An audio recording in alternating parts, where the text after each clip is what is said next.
너희는 그의 말을 들으라 하는 제목으로 함께 살펴보고자 합니다. 여기서 그는 누구죠? 예수님이죠. 예. 누가 하신 말씀입니까? 이거는 하나님이 그 베드로와 야곱과 요한에게 하신 말씀이죠. 하나님이 내 아들 예수의 말을 들어라 이렇게 말씀하신 거죠. 우리는 주님의 말씀을 듣습니다. 아멘. 우리 같이 한번 따라해 볼까요? 저는 주님의 말씀을 잘 듣습니다. 저는 주님의 말씀을 잘 듣습니다. 아멘. 네. 네. 오늘 말씀 바로 전에 있었던 사건이 이제 지난주 말씀이잖아요. 너희는 나를 누구라 하느냐 이런 신앙 고백을 이제 예수님이 이제 베드로를 통해서 들으셨습니다. 그때 베드로가 그 예수님의 질문에 대해서 주는 그리스도진이다 이렇게 신앙 고백을 했습니다.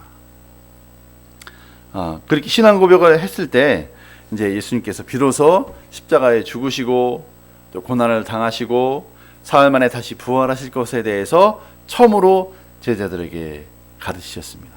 그때 이제 도저히 베드로는 이걸 받아들일 수 없었습니다. 그죠? 그래서 예수님께 이 8장 32절에 보면 예수님께 항변했다고 했어요. 예수님께 대들은 거죠. 이게 갑자기 무슨 말씀입니까? 주님은 그리스도신데 죽으시다뇨. 항변했습니다. 그때 예수님이 베드로를 또 꾸짖으셨어요. 그죠?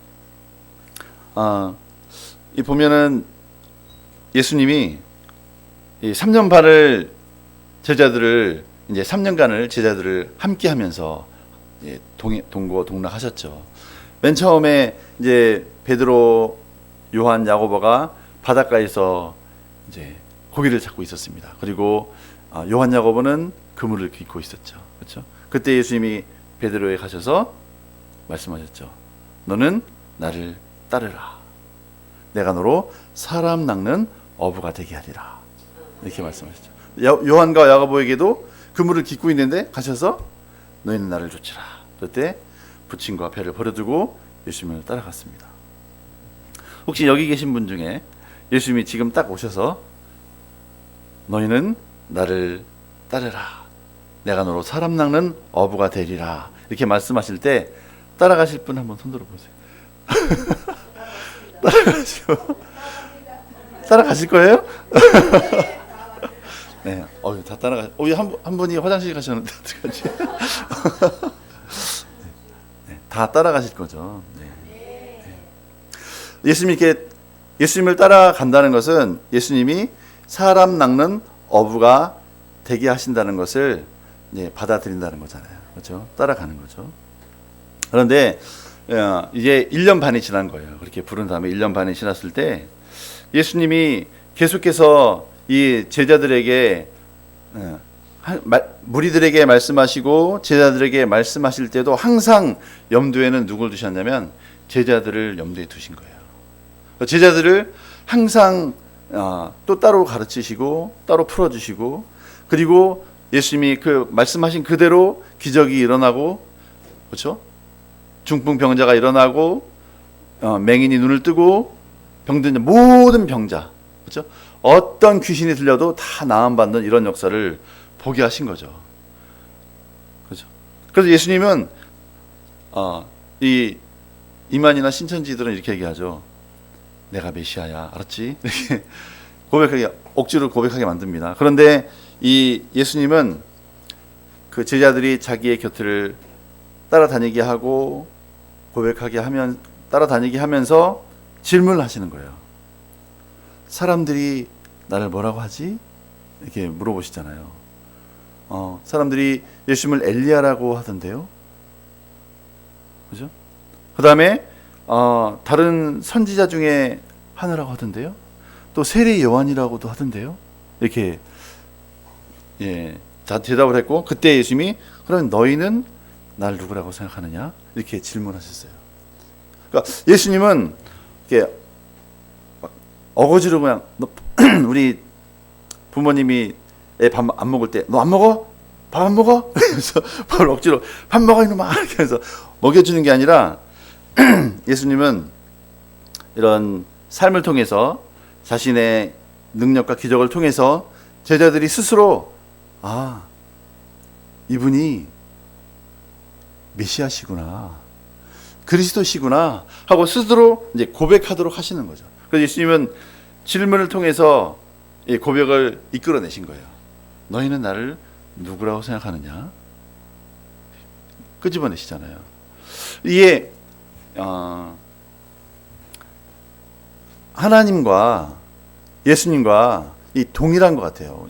왜냐하면 예수님은 하나님과 동일한 본성과 속성을 가지신 분이기 때문에 하나님도 이렇게 질문을 통해서 우리의 존재를 발견하기 원하시고 또 하나님이 어떤 분인지 우리가 고백하기를 원하시죠. 네. 그래서 우리가 아담이 최초에 이제 범죄하고 창세기에 보면 나무 그늘 사이에 숨었잖아요. 우리 한번 창세기 한번 찾아볼까요? 창세기 1장, 3장이죠, 3장. 창세기 3장 8절, 9절 말씀 같이 읽어보겠습니다.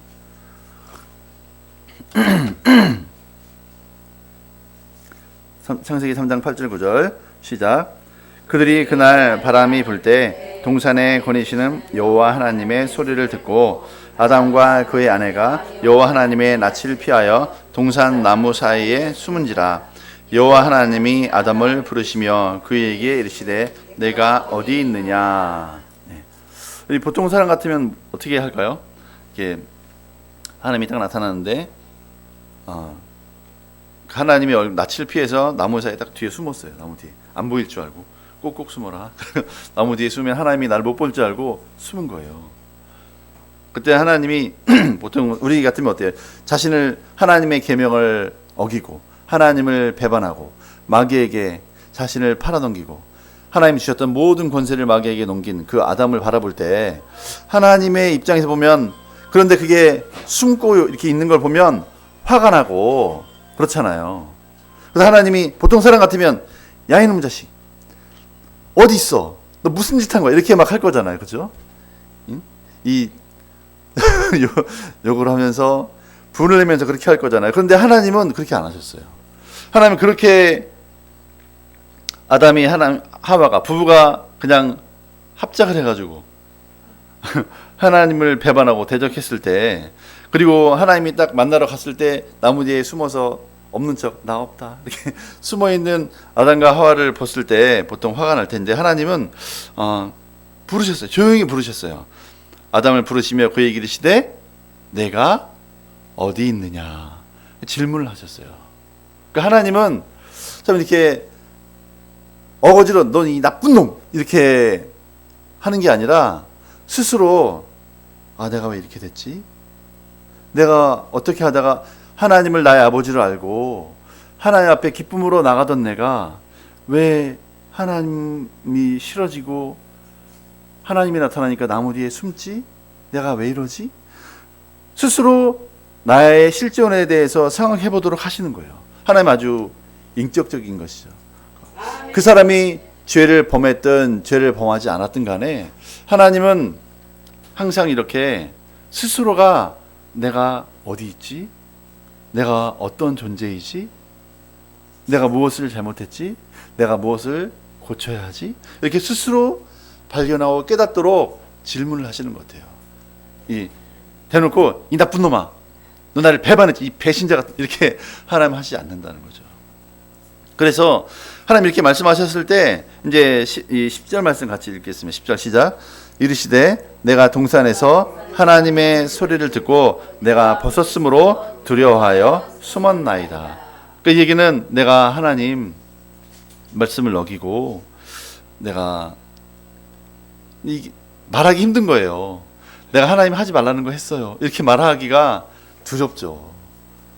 이제 하나님이 내가 이걸 먹는 날에는 정령 죽으리라 하는 말씀이 이제 깨달아진 거죠. 근데 차마 그 말을 못 하는 거죠. 그래서 나는 그냥 내가 그냥 옷을 벗고 있다는 사실을 이제 알게 돼서 두려워서 숨었어요. 이렇게 돌려서 말했습니다. 그럴 때 이제 하나님은 다시 말씀하시죠. 11절 말씀 같이 읽겠습니다. 시작.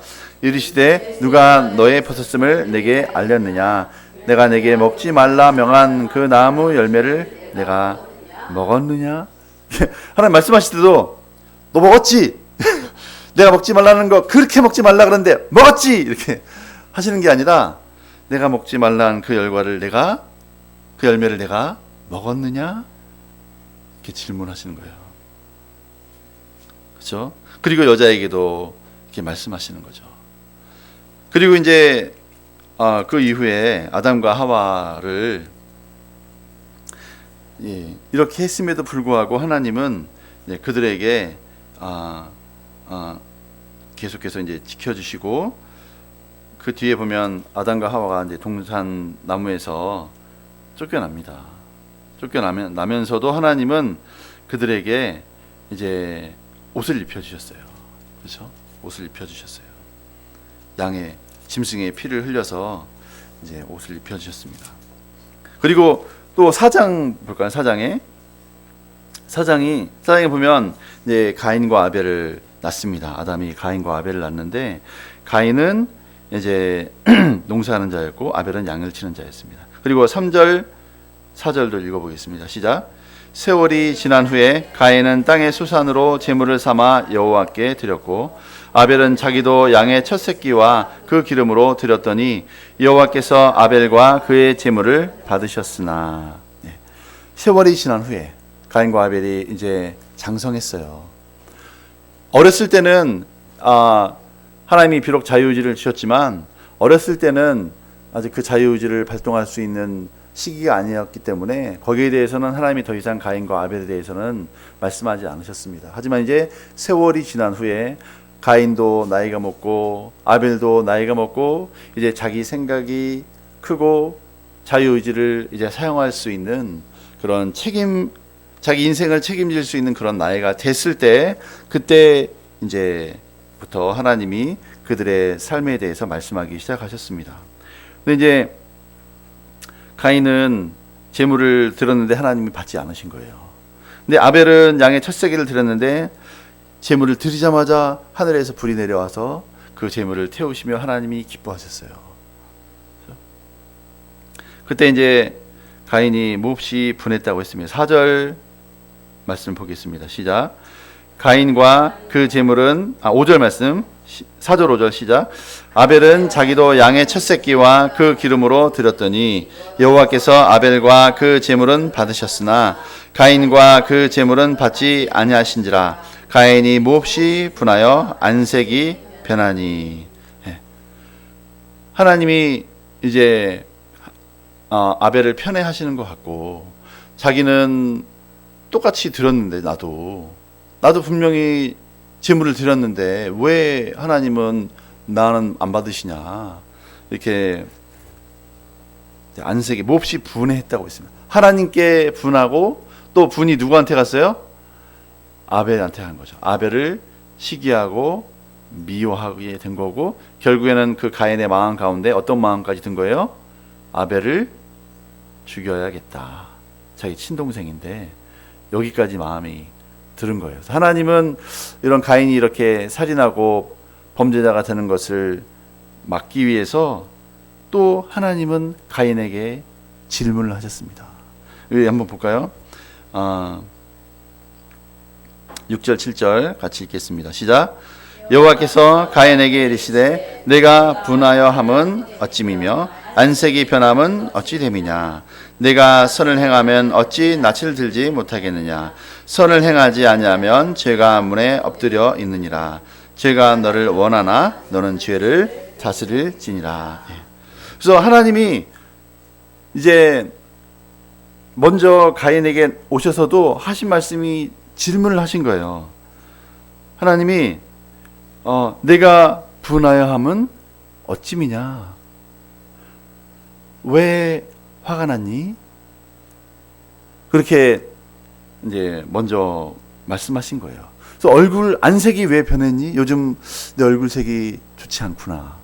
왜 이렇게 화가 많이 났니? 왜 화가 많이 나고 분이 나면 혈압이 오르잖아요. 아마 가인이 고혈압에 걸렸을 수도 있어요. 그래서 얼굴이 막 분이 나고, 그래서 왜 안색이 변했니? 왜 그랬니? 이렇게 물어보시는 거예요. 보통 사람 같으면 반대죠. 네가 똑바로 살아봐 이놈아.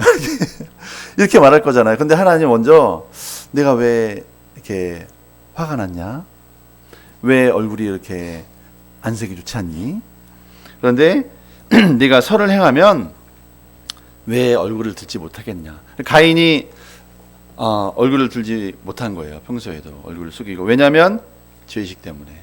평소에 가인은 제약된 삶을 사는 거죠. 이 뒤에 보면 나오지만 가인은 부인을 2명이나 뒀어요. 그렇죠?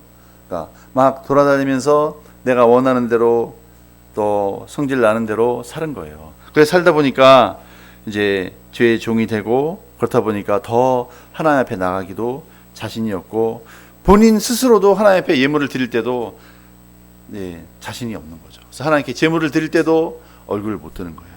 하나님 받지 않으신 거예요. 근데 아벨은 천진난만하게 나와서 기쁜 마음으로 예배 드리고 즐거워하고, 하나님이 그 첫 새끼 양을 제물로 받으시는 그 모습 보면서 아벨이 너무 기뻐서 하나님 역시 나를 사랑하셔, 이런 모습 보니까 가인의 마음에는 저 자식 시기심이 들고 그런 생각이 드는 거죠. 그럼에도 불구하고 하나님은 이제 그에게 질문하신 거예요. 왜 화가 났냐? 이렇게 질문하셨죠. 그럼에도 불구하고 가인은 그 하나님의 질문에 답하지 않았어요. 이 6절 7절 보세요. 이렇게 말했죠. 하나님이 질문하셨어요. 근데 가인이 대답한 부분이 나옵니까? 가인은 아무 말도 하지 않았어요. 하나님이 질문을 하셨는데, 그러면 생각을 해봐야 되잖아요. 왜 내가 이게 화가 나 있지? 왜 내가 요즘 하나님 앞에서 얼굴을 들지 못하지? 이런 것에 대해서 생각을 하고 대답을 해야죠. 하나님, 사실은 하나님이 아벨의 제사 받으시고 내 제사는 안 받으셔서 참 기분 나빠요. 대답을 했어야죠. 그럼 하나님 뭔가 또 말씀하셨겠죠. 그렇죠? 그런데 아벨은 하나님의 질문하셨는데 무시했어요. 대답하지 않으셨습니다. 왜 대답하지 않았나요? 자기가 지금 하려고 하는 것을 바꾸지 않는 거예요. 가인이 지금 뭘 하려고 했습니까? 아벨을 죽이려고 하는 마음을 꽉 잡고 있는 거예요. 그 생각을 바꿀 생각이 없기 때문에 하나님께 대답을 안 한 거죠. 그런 생각이 서로 있다 할지라도 대답을 했어야 돼요. 근데 말하지 않고 그들이. 그런데 결국에는 말하지 않고, 하나님께 말하지 않고 대신 아벨에게 갔어요. 8절 9절 말씀 읽겠습니다. 시작. 가인이 그의 아우 아벨에게 말하고 그들이 들에 있을 때에 가인이 그의 아우 아벨을 쳐 죽이니라.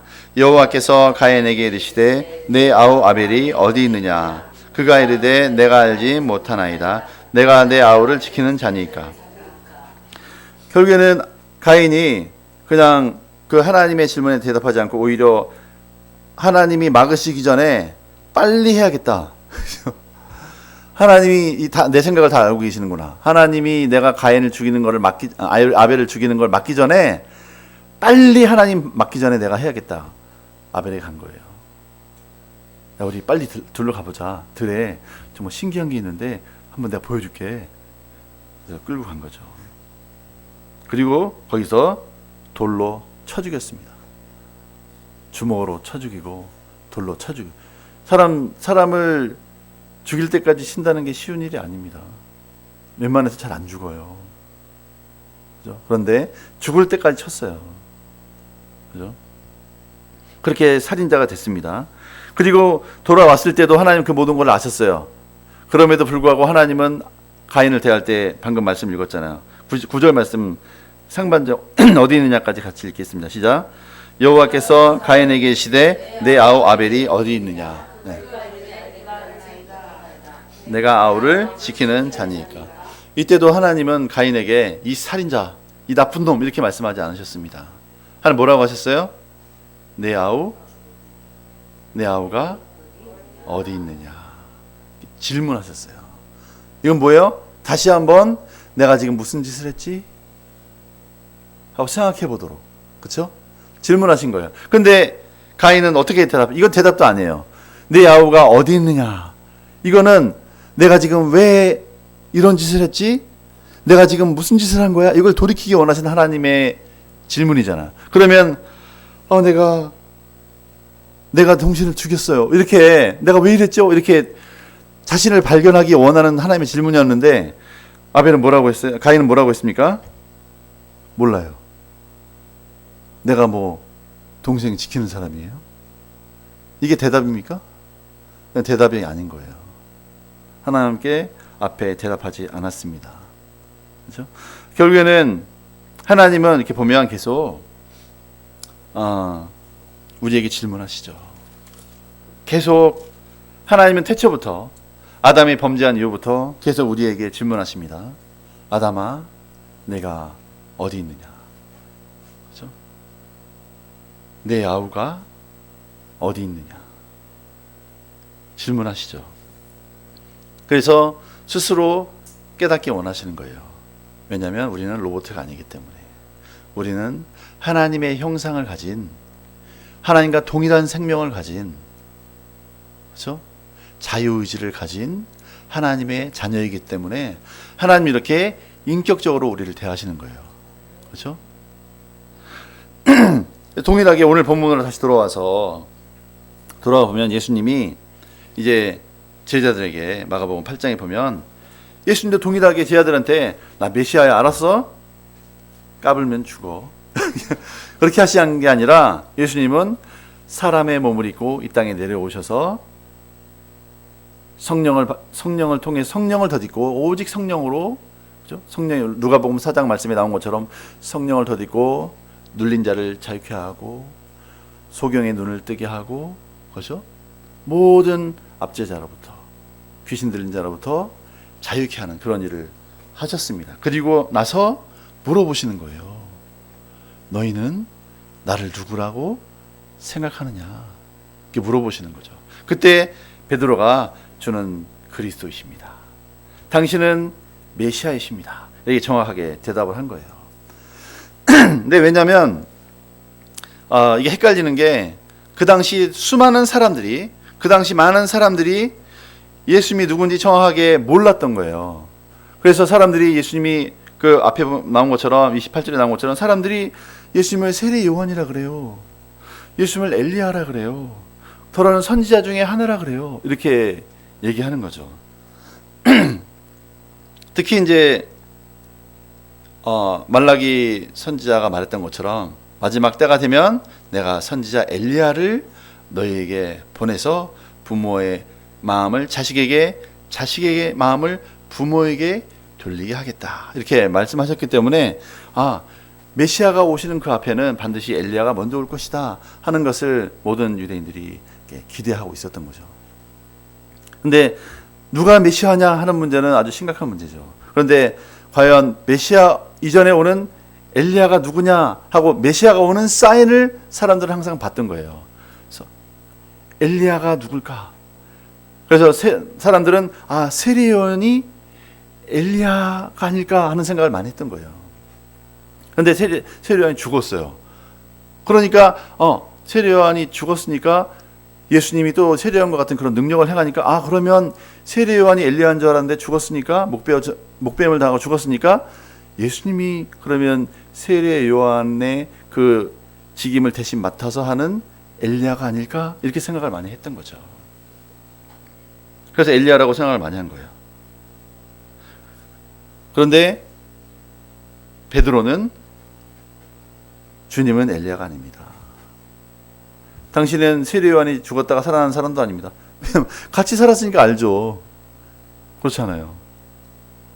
세례 요한이 죽기 전에 같이 계셨던 분이고, 그러니까 죽은 세례 요한이 살아난 분이 예수님이 아니라는 걸 누구보다 가까이에서 잘 알죠. 그리고 엘리야도 아니라는 것을 제자들은 잘 압니다. 세례 요한도 아니고 엘리야도 아닙니다. 그리고 그 선지자 중에 한 사람도 아닙니다. 당신은 하나님 우리에게 보내주신 메시아이십니다. 이렇게 고백한 거죠. 그러면 이런 고백을 이제 자발적으로 한 겁니다. 이스라엘들이 자발적으로 했을 때 그때 가서야 비로소 예수님이 하신 일이 뭐냐면 십자가에 죽으시고 고난당하시고 부활하실 것에 대해서 가르쳐 주셨고 그 다음에 오늘 본문 말씀처럼 이 변화산에 데려가신 거예요. 우리는 이런 놀라운 기적, 놀라운 환상, 놀라운 체험들을 우리가 하면 오 당신은 메시아이십니다 이렇게 고백할 거라고 생각을 해요. 근데 하나님은 반대죠. 예수님 반대예요. 우리가 말씀을 통해서 예수님이 메시아이심을 고백할 때 예수님은 우리를 변화산에도 데려가십니다. 사람들은 내가 변화산에 가면 예수님을 메시아로 고백할 거라고 생각하죠. 근데 반대입니다.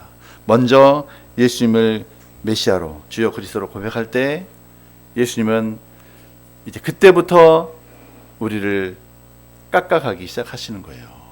예, 베드로가 예수님을 주여 그리스도로 고백할 때 고백하자마자 예수님이 하신 일이 뭐였어요? 베드로를 책망하는 거였어요. 왜냐하면 잘못된 것 메시아관을 깎아나가기 시작하는 거예요. 그렇죠? 결국에는 우리가 사람 남는 어부가 된다는 것은 바로 뭐예요? 예수님이 나를 깎아주시도록 예수님께 나를 드리는 거죠. 뭘 깎아요? 나의 잘못된 생각을 깎아주시기를 주님께 내어드리는 겁니다. 그렇죠? 그래서 아까 오늘 본문 말씀에도 그래서 하나님이 이제 왜 변화산에 베드로, 야고보, 요한을 데려갔을까? 왜 데려가셨을까요? 그렇죠? 뭐 여러 가지 이유가 있겠지만 결국에는 분명한 환상과 계시를 알 때 내가 버릴 수 있습니다. 그렇죠? 그 본문 9장 2절, 3절, 4절 말씀을 같이 읽어보겠습니다. 시작. 엿새 후에 예수께서 베드로와 야고보와 요한을 데리시고 따로 높은 산에 올라가셨더니 그들 앞에서 변형되사 그 옷이 광채가 나며 세상에서 빨래하는 자가 그렇게 희게 할 수 없을 만큼 매우 희어졌더라. 이에 엘리야가 모세와 함께 그에게 나타나니 예수와 더불어 말하거늘. 사람들은 예수님이 메시아 엘리야가 아닐까 생각했는데 확실하게 보여주셨어요. 예수님이 엘리야가 여기 있다. 예수님 엘리야 아니거든. 분명히 보여주신 거죠. 그리고 모세도 보여주셨어요. 왜 물론 모세, 엘리야는 구약을 대표하는 선지자들입니다. 모세는 율법을 대표했고 엘리야는 선지자를 대표했어요. 모세와 엘리야가 나타났습니다. 언제 죽었어요? 모세는 1500년 전에. 그렇죠? 엘리야는 거의 아하방 때잖아요. 그죠? 거의 700년, 800년 전에 죽었던 사람들이 나타난 거예요. 그리고 예수님과 더불어 말했어요. 그 다른 성경에 이제 마태복음이나 보면 모세와 예수님과 엘리야가 나눈 대화의 주제가 뭐였습니까? 예수님이 십자가에 죽으실 것, 별세하실 것에 대해서 서로 얘기했다고 했습니다. 그죠? 근데 왜 예수님이 굳이 변화산에 올라가셔서 모세와 엘리야가 나타나게 하시고 예수님이 그들과 대화하는 것을 보게 하셨을까요? 오늘 7절 말씀에 분명히 말씀하고 있습니다. 7절을 한번 같이 읽어보겠습니다. 7절 시작. 마침 구름이 와서 그들을 덮으며 구름 속에서 소리가 나되 이는 내 사랑하는 아들이니 너희는 그의 말을 들으라 하는지라. 왜냐하면 비록 베드로가 예수님을 주여 그리스도로 고백은 했지만 베드로뿐만 아니라 모든 유대인들의 마음 가운데에는 누가 있냐면 모세가 있는 거예요. 그리고 엘리야가 있는 거예요. 그래서 그들 마음 가운데는 모세의 말을 듣는 경향이 있는 거죠. 그래서 항상 예수님이 어떤 말씀을 하실 때도 모세는 이렇게 얘기했는데, 결국 이거 주로 잘하는 사람이 누구였습니까?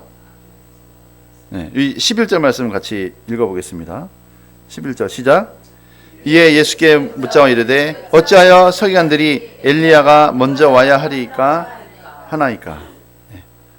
그러니까 이 서기관들이나 이 종교 지도자, 이건 단순히 서기관들이 그렇게 물었어요 하고 대답을 했는데, 사실은 누가 이런 생각을 하고 있는 거예요? 제자들도 이런 생각을 하고 있는 거예요. 그러니까 만약에 제자들이 이게 엘리야 아니야, 예수님 엘리야 아니야, 예수님이 그렇게 분명히 확신했었다면 이거 물어볼 필요 없죠.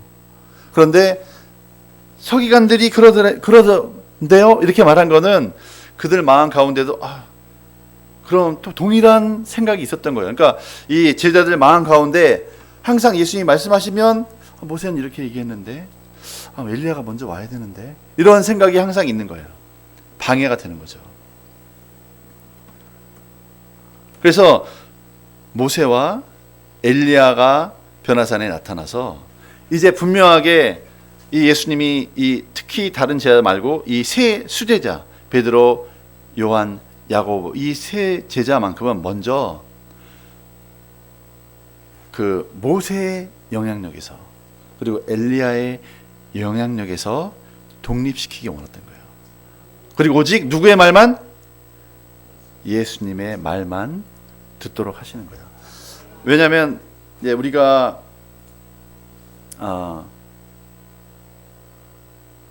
사람마다 이제 가치관이 있어요. 내가 소중하게 여기는 게 있죠. 그래서 사람들은 내가 누구지? 별로 생각은 안 하지만 사실 생각을 해봐야 됩니다. 난 누굽니까?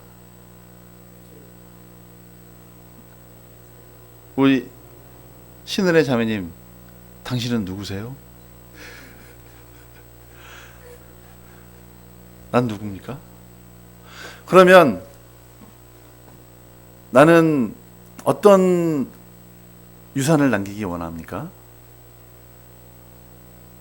내가 이 땅에 태어났는데, 이 땅에 태어나서 내가 이 땅에 살면서 이제 모세가 시편 90편에 말한 것처럼 내 인생이 70이요 강건하면 80을 사는데, 내가 이제 내 인생을 끝날 때 나는 어떤 유산을 남길 겁니까? 나는 누구이고 난 무엇을 남길 겁니까? 많은 사람들이 어떤 유산을 남기기 원합니까? 많은 유산을 남기기 원하죠. 그렇죠? 돈을 쌓아서 남겨주기 원해요. 그리고 자녀들도 뭘 원합니까? 부모님이 나에게 대박을 남겨주셨어요. 그런 기대 없어요? 우리 혹시? 부모님이 나 몰래 엄청난 부동산을 가지고 계셨네요. 돌아가시고 보니까 뭐 엄청난 보험을 가입하셔서 보험금이 많이 나에게 유산으로 남았네요. 이걸 남기기 원하십니까? 과연 생각을 해보는 거예요. 과연 나는 누구고, 과연 나는 어떤 유산을 내 자녀들에게 그리고 내 후대에게 남겨주기 원합니까? 내가 난 아무것도 아니에요. 내가 뭘 하겠어요? 모세가 그랬죠. 사실은 모세가 광야에서 나이 80이 돼가지고 양치고 양 꽁무니 따라다니고 있을 때 하나님이 나타나셨잖아요. 그래서 모세야, 이제 네가 애굽으로 가서 내가 애굽에 있는 내 백성의 부르짖음을 내가 들었다. 그 고통을 내가 들었다. 넌 이제 애굽으로 가서 내 백성을 데리고 와라. 이렇게 했을 때 모세가 뭐라 그랬습니까? 한번 볼까요? 모세가 뭐라고 했는지. 출애굽기 4장이죠. 출애굽기 4장.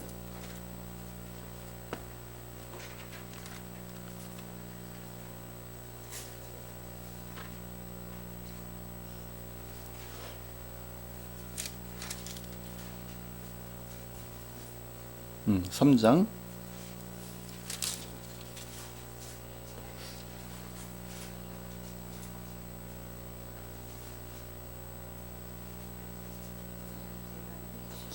3장 11절. 네. 3장 11절. 10절 11절. 같이 읽겠습니다. 시작. 이제 내가 너를 바로에게 보내어 너희에게 내 백성 이스라엘 자손을 애굽에서 인도하여 내게 하리라. 모세가 하나님께 아뢰되 내가 누구에게 바로에게 가며 이스라엘 자손을 애굽에서 인도하여 내리까. 모세의 대답은 뭐였어요? 내가 누구이기에. 내가 뭔데? 이게 우리의 생각 아닌가요? 모세가 남긴 유산은 뭡니까? 어마어마하죠. 결론적으로 봤을 때 어마어마한 그 유산을 남겼습니다. 이스라엘 자손에게. 그 자식에게만 유산을 남긴 게 아니라 이스라엘 자손에게 유산을 남겼고 온 인류에게 어마어마한 유산을 남겼어요. 모세는. 그런데 최초에 하나님이 그를 부르셨을 때 나이가 몇이었습니까? 80. 그때 80된 모세가 하나님께 자신을 부르셨을 때 모세가 하나님께 하신 질문 뭐예요? 내가 누구이기에? 내가 뭔데 바로에게 갑니까?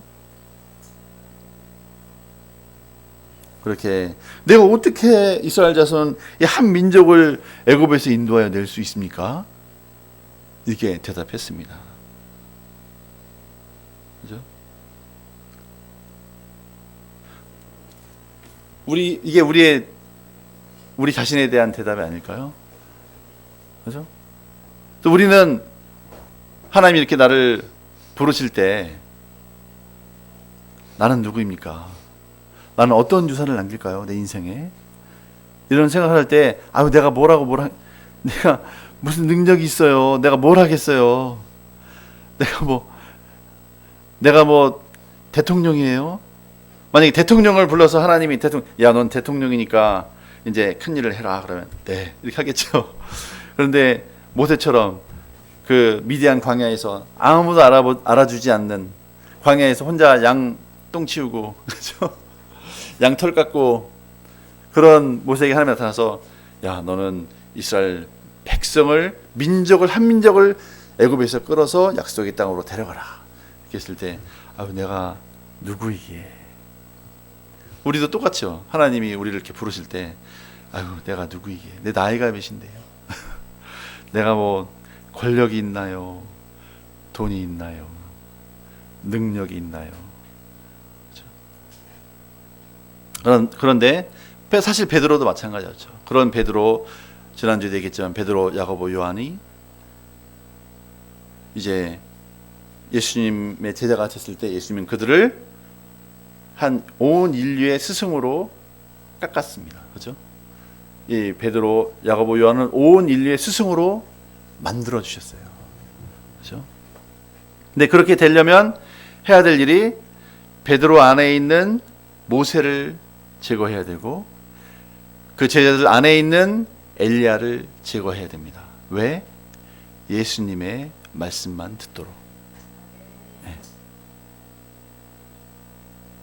그래서 우리 본문에 마가복음 9장 5절 6절 말씀을 같이 읽어보겠습니다. 5절 6절 시작. 베드로가 예수께 고하되 라삐여 우리가 여기 있는 것이 좋사오니 우리가 초막 셋을 짓되 하나는 주를 위하여 하나는 모세를 위하여 하나는 엘리야를 위하여 하사이다 하니 이는 그들이 몹시 무서워하므로 그가 무슨 말을 할지 알지 못함이더라. 예수님이 이게 지금 누가 이렇게 변호사로 데려가셨어요? 예수님이 데려가셨죠. 그리고 모세와 엘리야를 만나게 하셨어요.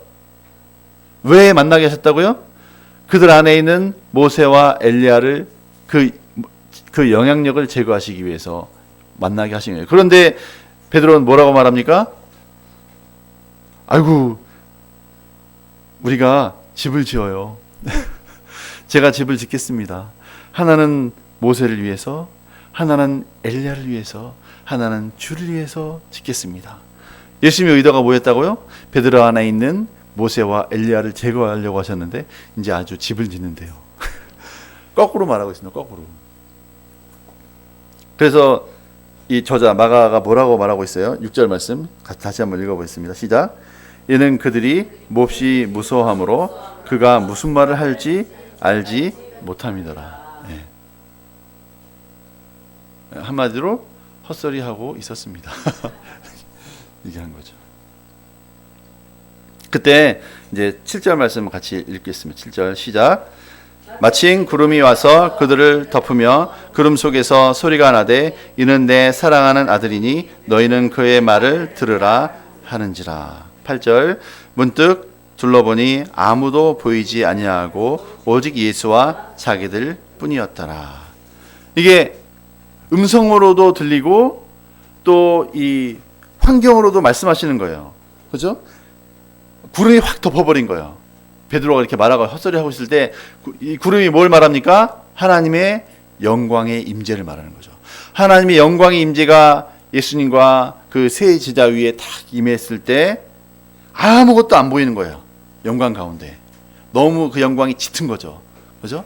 그래서 마치 안개가 진하게 임한 것처럼 영광이 진하게 임하니까 아무것도 보이지 않는 거예요. 이제 더 이상 모세도 보이지 않고 더 이상 엘리야도 보이지 않고 자기 자신도 안 보이는 거예요. 그런 상태에서 그 칠흑 같은 어둠이 아니라 영광의 임재 가운데서 하나님의 음성이 들은 거예요. 이는 내 사랑하는 아들이니 너희는 저의 말을 들으라. 오직 예수의 말만 들으라. 왜냐하면 그는 내 사랑하는 아들이다. 이렇게 말씀하신 거죠. 그리고 그 소리가 딱 끝나고 나니까 문득 들어보니까 모세도 사라지고 엘리야도 사라지고 오직 누구만 보여요? 예수님만 보이는 거예요.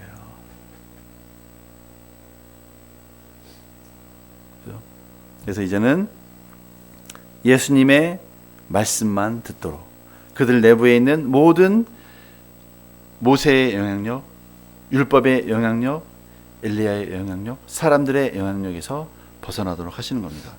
그래서 이 11절 다시 이제 9절부터 11절 같이 읽어보겠습니다. 시작.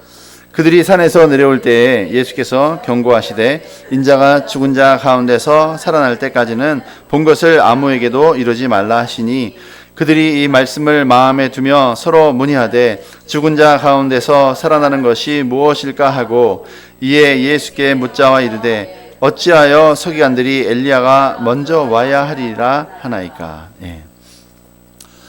그러니까 우리가 믿음의 길을 가는데 분명히 예수님의 음성을 들어요. 예수님의 음성을 듣는데 우리는 사람이잖아요. 우리는 영과 혼만 가진 존재가 아니라 뭘 가지고 있어요? 몸을 가지고 있습니다. 그래서 보이지 않아요. 그래서 우리는 누굴 따라가요? 보이는 사람을 따라갑니다. 보이는 사람을. 결국에는 우리가 예수님이 사람의 몸을 입고 내려오신 이유가 뭐예요? 사람이신 예수님을 따라가도록 한 거예요. 사람이신 예수님이 어떻게 살았는지, 사람으로 오신 예수님이 하나님의 아들이시만 사람으로 이 땅에 오셔서 사람으로서 어떻게 사셨는지 제자들이 보고 배우기 원하셨던 거예요. 그래서 제자들이 사람이신 예수님이 어떻게 말씀하시고 어떻게 사역을 하시고 어떻게 행하셨는지, 어떻게 죽으셨는지, 어떻게 부활하셨는지 다 보고 그대로 하기 원하신 거예요. 그래서 유대인들도 마찬가지예요. 우리도 마찬가지고. 그래서 유대인들은 누구를 자기의 스승으로 삼았습니까? 모세를 스승으로 삼은 거예요. 그런데 모세는 언제 죽었어요? 1500년 전에 죽었잖아요. 그러니까 그 모세의 제자들을 따라가는 거예요. 모세의 제자들이 누굽니까? 바리새인들인 거예요. 서기관들과 바리새인인 거예요. 그래서 이스라엘의 모든 사람들은 모세를 스승으로 여겼지만 모세는 죽었기 때문에 그 모세의 모세의 제자가 돼서 1500년 전에 죽은 모세의 가르침을 배웠던 지금 현재 그나마 모세를 가장 많이 알고 모세의 가르침을 가장 많이 아는 누구? 바리새인들을 스승으로 삼는 거예요. 그래서 그들을 따라가는 거죠. 그래서 베드로와 야고보와 요한과 그 12제자, 그 모든 유대인들이 모세의 제자인 바리새인들과 제사장들과 서기관들을 보고 배울 수밖에 없었던 거예요. 따라갔던 거죠. 그리고 엘리야 같은 선지자를 원했던 거예요. 그래서 세례 요한이 그 엘리야 같은 능력을 가지고 나타났을 때 사람들이 엘리야를 그렇게 따라간 거예요. 수많은 허다한 제사장의 무리까지. 왜냐하면 세례 요한이 엘리야라고 생각했기 때문에 따라간 거예요. 근데 목배임 당한 후에 이게 뭐지? 하고 이제 잠시 길을 잃고 그럼 예수님이 엘리야인가? 이렇게 생각했던 거죠. 그래서 혹시 이분이 엘리야인가? 이렇게 따라가는 거예요, 사람들이. 근데 이미 예수님이 말씀하신 거죠. 엘리야가 이미 왔다. 마태복음 11장에 누가 엘리야라고 했습니까? 세례 요한이 엘리야라고 예수님 말씀하셨어요. 그죠? 그래서 사람들이 더 이상 베드로와 야고보와 요한이 모세를 따르지 않도록, 그 모세의 제자들인 바리새인들을 따르지 않도록 하시는 거예요. 그래서 예수님이 우리 바로 앞에서 뭐라고 했습니까? 오병이어 7병이어 사건 이후에 뭐라고 그랬어요? 바리새인과 헤롯의 누룩을 주의하라. 다른 성경에서는 바리새인과 사두개인의 누룩을 주의하라. 왜냐하면 사람은 눈에 보이는 멘토를 따라가게 돼 있어요. 눈에 보이는 사람을 따라가게 돼 있습니다. 근데 그건 누가 선택하는 겁니까? 자신이 선택하는 거예요. 네. 그래서 예수님은 더 이상 모세를 따라가고 모세의 제자인 바리새인들을 더 이상 따라가지 않기를 원하셨던 거예요. 그리고 엘리야 훌륭하죠. 모세도 훌륭합니다. 비록 1500년 전에 죽었던 모세가 현재 있는 대제사장이나 바리새인보다 비교할 수 없이 훌륭하지만 그럼에도 불구하고 그 모세가 다시 이 땅에 내려와서 이 땅에 사람의 모양으로 다시 이 땅에 환생해서 살지라도 더 이상 우리는 모세를 따라가면 안 된다는 거죠. 이제는 예수님을 따라가야 한다는 거죠. 그렇죠? 우리는 과연 지금 누구를 따라가고 있습니까? 결국에는 모든 사람은 예수님을 음성을 듣고 예수님을 따라가지만 결국에는 사람을 따라갑니다. 내가 생각하기에 저 사람의 믿음이 좋은 것 같아. 저 사람의 믿음을 내가 배워야 할 것 같아 하는 사람을 따라가게 돼 있어요. 우리가 예수님을 따른다고 하지만 결국에는 그죠? 그 어떻게 보면 멘토고 코치입니다. 근데 그 사람을 선택하는 건 누굽니까? 자신입니다. 근데 왜 그 사람을 선택하죠? 그 선택하는 이유는 내 마음 가운데 있는 동기와 욕망을 이루어 줄 것 같은 사람을 따라가는 거예요. 이스라엘 사람들이 하나님을 섬기는 백성이었지만 결국에는 우상을 숭배하고 멸망했습니다. 왜 그랬죠? 바알신을 숭배할 때 바알신이 풍요를 줄 거라고 생각했기 때문에 바알을 따라간 거예요. 그리고 바알을 따라간 게 아니라 바알을 섬기는 그 제사장들을 따라간 거예요. 그죠? 오늘날 우리도 마찬가지인 거죠. 우리도 누군가를 따라갑니다. 그렇죠? 왜 따라갑니까? 그 사람이 내 안에 있는 내가 가지고 있는 삶의 동기와 내가 삶에서 나를 남기려고 하는 유산을 남기는 데 도움을 줄 것 같다는 생각을 가지기 때문에 그 사람을 따라가는 거죠.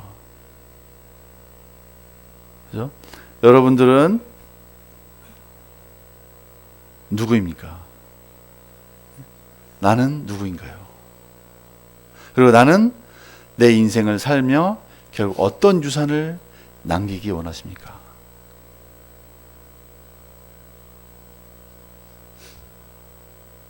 그 두 가지가 나의 멘토를, 내 삶의 코치를 결정하게 만듭니다. 그죠? 결국에는 인생은 나 혼자 살 수 없어요. 신앙생활도 나 혼자 할 수 없습니다. 그죠? 이 제자들의 삶도 결국은 예수님을 나의 멘토, 나의 코치로 삼고 살았기 때문에 그들의 인생이 위대하게 변한 겁니다. 오늘날도 마찬가지죠. 우리 혼자 내가 죽으라고 혼자 기도 골방에 들어가서 뭐 40일 금식하고 그죠? 성령 받고 세례 받으면 내가 위대한 삶을 살고 위대한 유산을 남길 것 같습니까? 나 혼자는 죽어도 못하죠. 위대한 멘토를 만나고 위대한 코치를 만날 때 내 인생이 위대해지는 겁니다. 내 혼자 할 수가 없어요. 그렇죠? 그래서 이 선택은 우리가 잘 해야 된 문제입니다. 그리고 이건 하루아침에 결정할 수 있는, 하루아침에 이루어지는 문제도 아니고 항상 이제 질문을 해야 되는 거예요. 예수님이 너희는 나를 누구라고 생각하느냐 했던 것처럼 항상 생각해야 되죠. 과연 예수님은 누구시고 나는 누구일까? 나는 이 인생을 살며 어떤 유산을 남길 것인가? 내 자녀들에게, 그리고 내가 자녀가 아니더라도 내 후손들에게, 내가 살고 있는 내 환경에, 나와 관계하는 사람들에게, 모든 사람들에게 나는 어떤, 내 아내에게, 내 남편에게, 또 내 친척들에게, 내 직장 동료에게 나는 어떤 유산을 남길 것인가? 거기에 대해서 생각해 볼 때 가장 위대한 유산은 바로 예수님의 음성을 들을 때 가장 위대한 유산을 남길 수 있습니다. 그리고 예수님의 제자의 삶을 살 때 가장 위대한 유산을 남길 수 있습니다. 제자의 삶을 살 때 우리가 주는 그리스도를 고백하면서 예수님의 제자로 살 때 예수님은 그때부터 우리를 다듬어 가기 시작하십니다. 우리 안에 있는 잘못된 생각을 때로는 책망하시고 때로는 얼러주시면서, 그죠? 예수님은 요한복음 10장 10장 말씀처럼 10장 10절에 나온 것처럼, 그죠? 내가 도적이 온 것은 죽이고 멸망시키고 빼앗고 우리 삶 가운데, 그것이 도적이 온 이유고, 내가 온 것은 양으로 생명을 얻게 하고 더 풍성히 얻게 하려 함이니라. 예수님이 우리의 선한 목자이신 것을 믿습니까? 신뢰하십니까? 여러분의 삶을 그 선한 목자이신 예수님께 맡기시겠습니까? 예수님은 우리의 삶을 더 풍성하게 만드실 줄로 믿습니다. 그 과정은 우리의 생각을 때로는 꾸짖으시고 깎아내시는 거예요. 근데 결국엔 그것을 선택하는 사람은 누굽니까? 바로 나입니다. 우리가 모세를 따라가야 할까요? 모세도 괜찮은 사람이죠. 근데 모세보다 더 좋은 멘토가 있습니다. 예수님이 있는데 모세를 따라갈 거예요? 예수님 계시는데 엘리야를 따라가겠습니까? 아니죠. 우리는 예수님의 음성을 듣고 예수님만 따라갑니다. 아멘. 우리는 주의 음성을 듣습니다. 아멘. 기도하겠습니다.